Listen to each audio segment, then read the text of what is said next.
All right, so let's start with the big story that we are tracking on WION at this hour, where the Kremlin has now said that US President Joe Biden has told his Russian counterpart, Russian President Vladimir Putin, that he wants to normalize bilateral ties. The two leaders recently spoke over a phone call and spoke about cooperation on arms control, Iran's nuclear program, Afghanistan and climate change. And this was the second conversation between the two leaders since Biden has taken charge in the month of January earlier this year. Now, Biden has proposed a high-level meeting with Vladimir Putin. He's also called on Putin to reduce tensions stirred on Ukraine's border. Now, Biden has proposed a meeting in a third nation while underlining the US's commitment to Ukraine's sovereignty and territorial integrity. There is no word yet on how the Russian leader has responded to the suggestion. Biden has reaffirmed a goal to build what he has called a stable and a predictable relationship with Russia.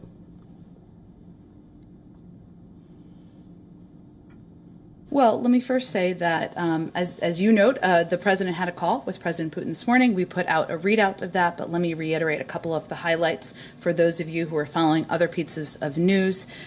During this call, they discussed a number of regional and global issues, including the intent of the United States and Russia to pursue a strategic stability dialogue on a range of arms control and emerging security issues, building on the extension of the New START treaty. President Biden also made clear that the United States will act firmly in defense of its national interests in response to Russia's actions, such as cyber intrusions and election interference. And he also emphasized the United States' unwavering commitment to Ukraine's sovereignty and territorial integrity. The president voiced our concerns over the sudden of Russian military buildup and increasing aggression on the border of Ukraine and called on Russia to de-escalate tensions. All right, so that was the statement by the White House, Jen Psaki, the spokesperson of the White House there. And to give us more insights in terms of how the Russia-US equation is likely to play out, we joined in by our correspondent, Rachel Silverman, who's joining us live from San Francisco. Rachel, thank you very much indeed for joining us in this broadcast on WION. Now, this is the second phone call that Joe Biden has had with his Russian counterpart, Vladimir Putin. And Biden has also proposed that the two leaders should meet in a third nation. But it is not that it's all plain sailing for the two leaders, because Joe Biden, just a few weeks ago, in an interview to a US channel, had described Vladimir Putin as a killer. Will the two leaders of Russia and the United States actually be able to cooperate and proceed further from there? Well, that is certainly the hope. As you mentioned, the proposed summit, the proposal for the summit came about during a phone call between Putin and Biden. It was Biden who asked Putin to join him in a summit. He also took Putin to task on the military buildup that we're currently seeing along Russia's border with Ukraine. The U.S., of course, has been supporting Ukraine since Russia annexed Crimea back in 2014.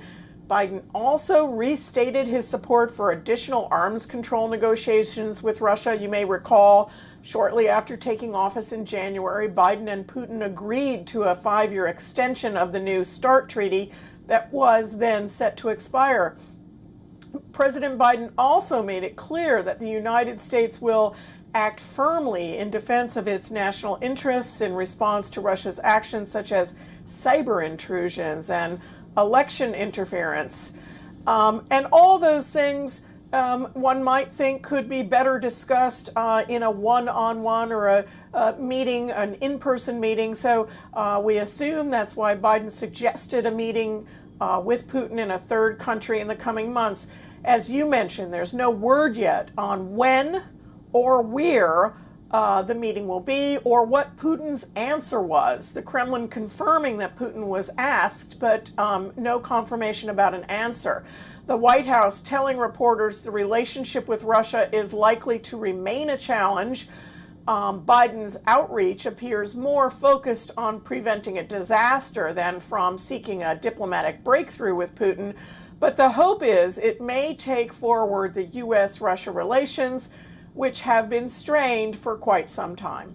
Absolutely, indeed. Do continue to stay on with us, Rachel, because I want you to weigh in on another big story that we are tracking on WION. And this, of course, has to do with Afghanistan, where US President Joe Biden will be pulling all American troops out of Afghanistan by the 11th of September, 20 years after the deadly 2001 9/11 attacks. Now, sources who are familiar with the matter say that the withdrawal will be based on certain security and human rights guarantees. The US Secretary of State Anthony Blinken and also the US Defense Secretary Lloyd Austin, currently in Brussels, are expected to brief on this decision to the NATO allies sometime later in the day today. This update has come as earlier on Tuesday, the Taliban had rejected the American plan of what the Americans claimed was to restore peace in Afghanistan. And the Taliban have also rejected Washington's 6-month delay in the withdrawal timeline of American troops from the ground. Now, the group's hard-worded message was published on its Voice of Jihad website.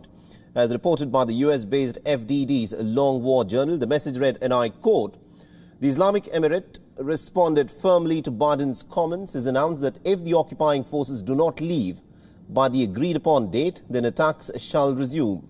The Taliban has repeated its previous threat of attacking the American and NATO troops if they do not depart by the 1st of May. In the same statement, the Taliban has also said that the 6-month extension serves no benefit.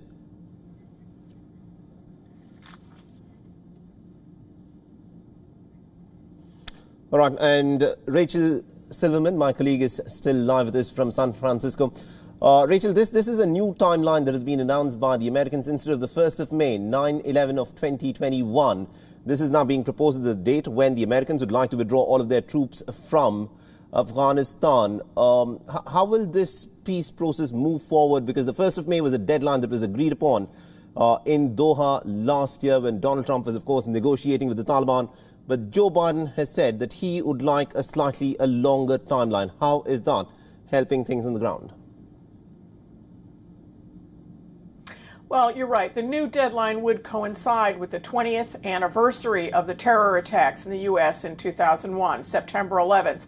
President Biden had already signaled he didn't think he would meet a May 1st deadline for tactical reasons. He did say he didn't plan for troops to stay for a long time yet. So this 20-year war where 2,500 U.S. servicemen have been killed, which cost trillions of dollars, and which saw the deaths of tens of thousands of Afghan civilians, the Biden administration says it's time now to pull out, but that they need another 3 months before they can make that happen. In terms of reaction to the delay, with few exceptions, the response to the move was really relatively muted. I think reflecting a war that over time has evolved from front page news into a war that many Americans almost forgot was being waged. There are some Republicans cheering the news, but others saying it's way too early to withdraw. In particular, Senator Lindsey Graham saying it's a disaster in the making and saying, I quote, "It's dumber than dirt." Republican leader Mitch McConnell saying this is a retreat in the face of an enemy that has not yet been vanquished. But Joe Biden says he's not giving up. He says it's a question of repositioning counterterrorism capabilities while still holding the Taliban to its commitment to ensure that Al-Qaeda does not once again threaten the U.S. or its interests or its allies. President Biden saying really what's important now is to look at the new big picture of 2021 rather than to look at what picture was presenting itself in 2001. Now he says we're faced with multiple terrorists from multiple countries and on more than one continent. So he's due to make the announcement himself on Wednesday, and then it will be official. All right, we'll have to leave it there. Thank you very much indeed, Rachel Silverman, for joining us and getting us all those insights there.